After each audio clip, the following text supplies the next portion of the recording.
You ain't bout it, you ain't bout it, you ain't kick on the mic. You ain't bout it, you ain't bout it, you ain't kick on the mic. You can go and subscribe, cause I be on it right. You ain't bout it, you ain't bout it, you ain't kick on the mic.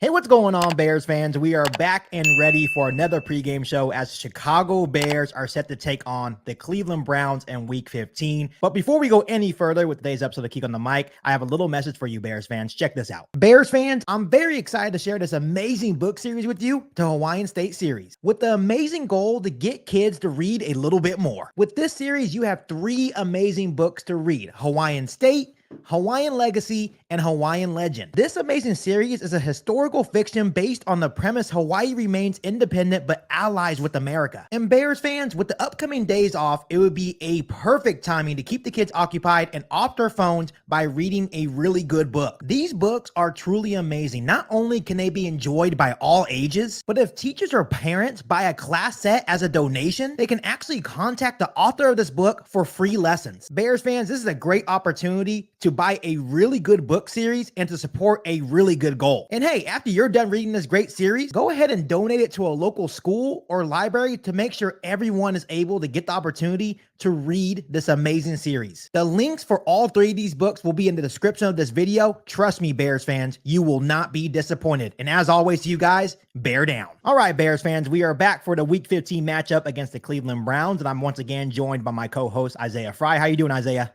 Oh, good. How you doing? I'm doing good. You know, first things first, I always like to say that I was right. You know, we talked about this, that if I was right, I would come back to the show and let you know. But every single time you pick against the Bears, they play like that. Give me your reaction to that win against the Lions. That was a great win. Fantastic win. It was it had me thinking a lot. It took me back to the thoughts that I had the first game they played them. So, you know, What are we talking about now? What are we talking about? We're talking about, you know, Matt Eberflus keeping his job and everybody staying intact and giving it one more run. That was an excellent win, man. There's nothing else to say, man. Good for the Bears. I'm proud. Yeah, it was a statement win. Matt Eberflus finally has that statement win on his resume in the Chicago Bears tenure as a head coach. And it was a big win for Justin Fields as well. He played really good, 19 for 33, 223 yards.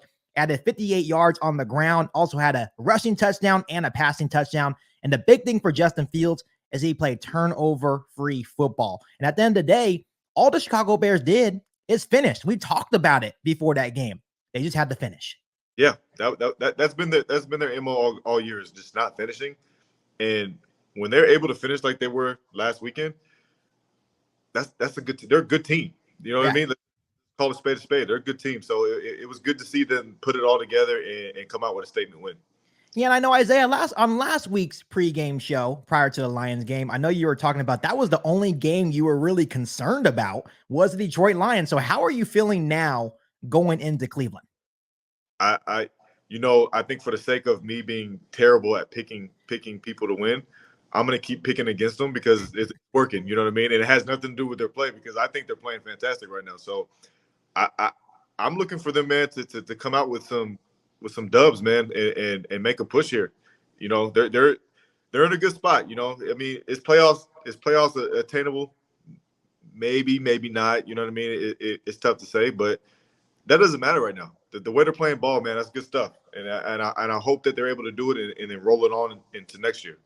You know, the Bears control their own destiny. They can run the table and control what they can control, win the remaining 4. But for me, how I view the Chicago Bears is even if they do not make the playoffs this year, but let's say they finish 9-8, that's going to carry over into next season for a young team that has desperately been trying to learn how to consistently win football games. And it looks like they're finally on the right track to doing that. Yeah. And it keeps things in place. I think that's the biggest thing for the Bears. There's been a revolving door around coaching for the last few years. I think if they're able to, you know, if Eberflus is able to keep his job, man, and then obviously you're going to keep Justin Fields, you're able to go out and build a team, continue to build a team that's on the right track. So you're looking at guys like Marvin Harrison Jr., man, that's a big pickup. If they can get him, man, it's like Thanos getting his Infinity Stones, man. Seriously. So we all know what Isaiah wants to do in the NFL draft. You're not sugarcoating it whatsoever. Marvin Harrison Jr. all the way. Oh, 1,000%, man. You don't pass up on a dude like that. For sure. Like I said, the Bears have the opportunity to do something special here. And if they do happen to make the NFL playoffs, it's going to be absolutely insane because just like I tell my dad all the time, I'm like, man, if this team sneaks in playing this well, no one's going to really want to play the Chicago Bears. No, they're hot right now. They're playing good. They're playing good football. Defense is rolling. Offense is doing good, man. They're playing some good football right now. Nobody wants to see them. So when we're looking at just the Cleveland Browns game, what are they going to have to do in order to get a win? I think the defense is going to do well. Obviously, the Cleveland Browns offense is they did well last week with Joe Flacco kind of getting back in the groove of things, but I still don't trust their offense. I think the defense will have a great game. For the Bears to win, the offense is going to have to roll, and it's going to be tough, man. I'm a big fan of the Cleveland Browns defense. They have guys up there that can play some man coverage. So for them, they're just going to have to sustain drives and be able to put the ball in the end zone. For the Bears offense, what I see most of the time is that they get momentum, but that once they get into the red zone, they stall. They're very stagnant. They have a couple of good drives and they disappear for a little bit. Against the Cleveland Browns, you have to start fast and you have to finish fast as well. So for me, I'm looking at Luke Getsy. I'm looking at Justin Fields, but especially Luke Getsy. You have to continue to put your players in the best situation to succeed, which we see it at some moments, but then other moments, for example, last week on 4th and 1, he decides to call a pitch to DJ Moore that's 2 yards behind the line of gain, and then you start questioning, okay, what are you doing here? But then there's other instances where it's really good play calling. So he's just inconsistent at the moment. Yeah. There's sometimes I'm going to give him credit. He's been doing better last couple of weeks, but there's a couple of times where he tries to get cute and I don't know why. DJ Moore obviously is good at catching the ball and running after he catches it, but there's no reason for him to line back there and give him a toss. It doesn't make any sense to me. So, and I know they scored on the first time they did it, but it's just like, okay, that's a one-off. So let's stay away from that. Right, absolutely. And I'm really proud of Luke Getsy for not calling a lot of screens against the Detroit Lions. I think he finally realized that they do not work. So at least in some instances, it seems like he's learning a little bit. Right. Yeah, he's doing better, man. I gotta get him credit, but he's gonna have to call a great game this week to be able to get past the Cleveland Browns because their defense is elite. Yeah, that Browns defense is one of the best in the NFL. So Isaiah, before we give our final score predictions and pick a winner for this Browns versus Bears matchup in Cleveland tomorrow, I want to put you in the GM chair once again. Because 95% chance the Bears land the number 1 overall pick once again. Let's give a huge shout out to the Carolina Panthers and the way that they've been playing. I didn't think it was possible. I thought they were going to be a little bit better. But hey, things happen. I'm excited the Bears have the number 1 overall pick for the second year in a row. So give me a little mock draft here. What you would do with number 1, and the Bears currently have the number 5 overall pick as well. You're Ryan Poles. What are you doing? First, I'm seeing who's number 2. Who is number 2 right now? I actually don't know. Number 2 is the New England Patriots. New England Patriots. So I'm looking at them, and I'm seeing if they want to trade up. Okay. And I'm throwing smoke screens out there saying there's other teams around that want to come and get the number 1 pick because, you have that leverage. So if you're able to collect more assets that you currently own, then I think you do it. Okay. But all the while, your ultimate goal is to get Marvin Harrison Jr. You know what I mean? I think it'd be a risk to trade back because he's that good. I think he'll go top 3. Okay.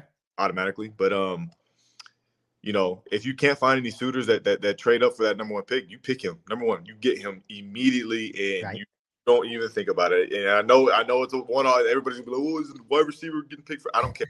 Pick him. That's what you need. And quite honestly, I think he's going to be a generational talent anyway. So pick him.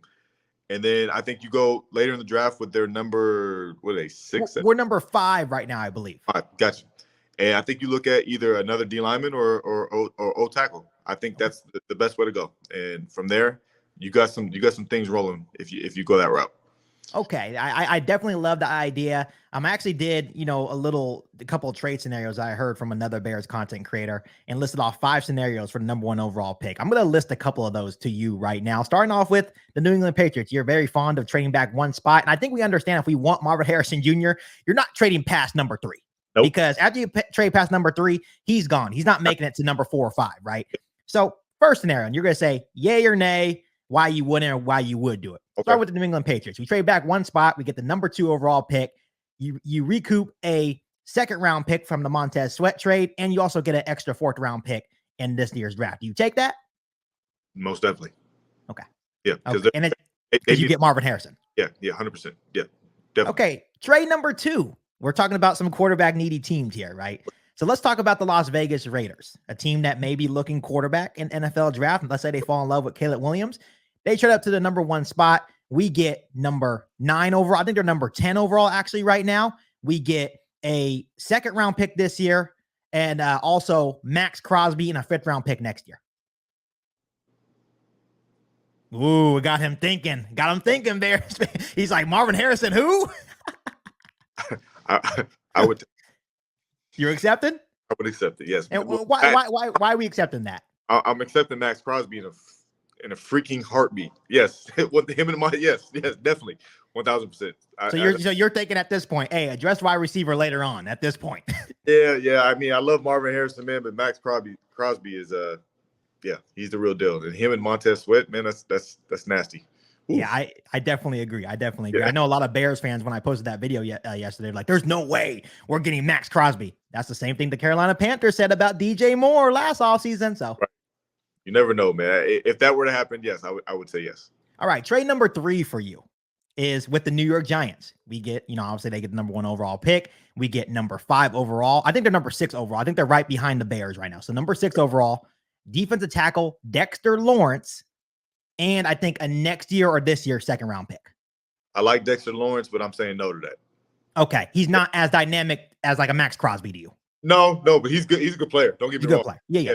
But I think I'm prioritizing Marvin Harrison over him. Yes. Okay. You just value Marvin Harrison and that pick more than trading down because you still would get number 6 overall, right? And you still be able to get maybe an edge rusher or maybe Malik Neighbors from LSU, maybe the receiver from Washington, but you're still valuing Marvin Harrison more than all those guys. Yep. Okay. Hey, no harm, no foul. I think you're going to like the next 2, Isaiah, though. I'm going to throw you a curveball here. So number 4, we got the Washington Commanders. Okay. We get Terry McLaurin. 2 2nd-round picks this year that are back-to-back for the number 1 overall pick.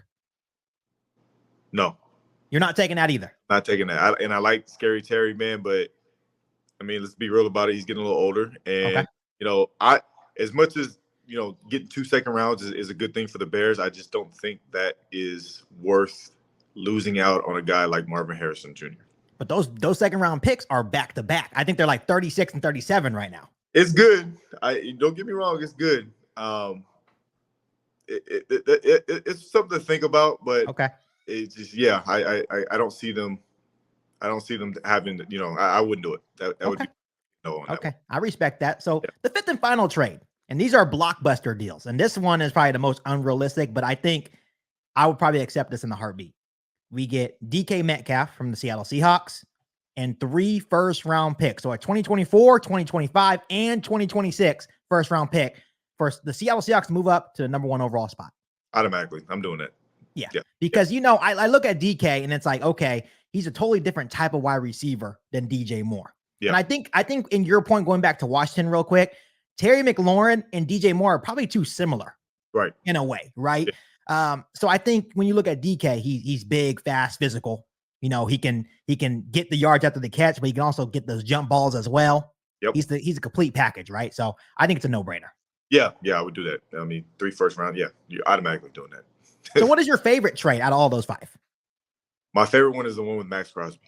Max Crosby. So we're saying that's the only one where you're like, okay, that trade and then the one for DK. Those are the only ones you're like, okay, forget Marvin.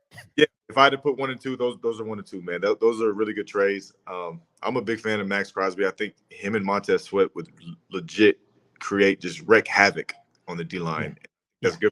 Like, their DBs are playing well and their D-line is doing good right now. Right. I like that, man. Yeah. Let's be honest. The one with the Patriots, though, is probably the most realistic. That's not really a blockbuster. You're talking about moving down 1 spot, recouping a 2nd-round pick, and then getting like a next year's 4th. I think that's, to me, realistically, that's a no-brainer as well. Definitely. That's the one that's probably, if it were going to happen, that's probably the one that's going to happen. But, yeah, those other ones are something to think about, in fantasy world, but I like it. All these trades get you thinking, and that's why you got to give kudos to Ryan Poles. He has a tough decision to make this offseason, but I think when you look at the body of work that he has done with this football team, it's positive. The Bears are one solid offseason away from being a playoff team in my book. So definitely. And then, I think the goal for them is, more than anything, starting off fast next year. You know what I mean? Like, not starting slow and having to have these conversations that we're having right now. They need to go 4-6 in the first 6 games next year. That's where they need to be. So yeah, I expect them to. So yeah, for sure. I definitely agree. So let's go ahead and give our picks for the Bears-Browns game, and I'll let you start off. You know what? I've been terrible this all year. I think my record's god awful. They've only picked 2 right. I'm picking the Browns to win because, yeah, exactly. I'm picking the Browns to win just because I'm bad at obviously I'm bad at picking the winner. So I'm picking the Browns to win. Let's go 20-13. Okay, he's picking the Browns because reverse psychology, Bears fans. He wants the Bears to win, but hey, it's working. This is the formula that's working on Keek on the Mic. I respect that. You desperately want to pick the Chicago Bears, but keep doing your thing, right? And picking against them. So, Isaiah, we already know what I'm picking. Come on now. Last week, I told you. I said, they're going to finish the job. Justin Fields is going to have a good game. Is Keek on the Mic ever wrong? Yes, I am wrong at some points, but I wasn't wrong last weekend, and I'm not going to be wrong this weekend as either. Justin Fields is going to go in there. He's going to remember what happened in his first career start. Right. Sacked 9 times. Matt Nagy didn't do a damn thing to help the young man out. It's a Justin Fields revenge game, Isaiah, and it's going to happen. Got the Bears winning 27-16. I like it. I like that. When I get off the camera, that's actually what I'm going to text you, and I agree with that. Right. He does after the show. He'll text me like, "Hey, man, I got the Bears. Yeah, we can post this for content, but hey, I got the Bears." So, Isaiah, I appreciate you. I really do. Thank you so much for coming on. And as always, to you, bear down. Bear down. You've been listening to Keek on the Mic, a podcast all about the Chicago Bears. Don't forget to subscribe to the channel and hit the bell notification to catch all Bears content right here on the podcast. Thanks, guys, and bear down.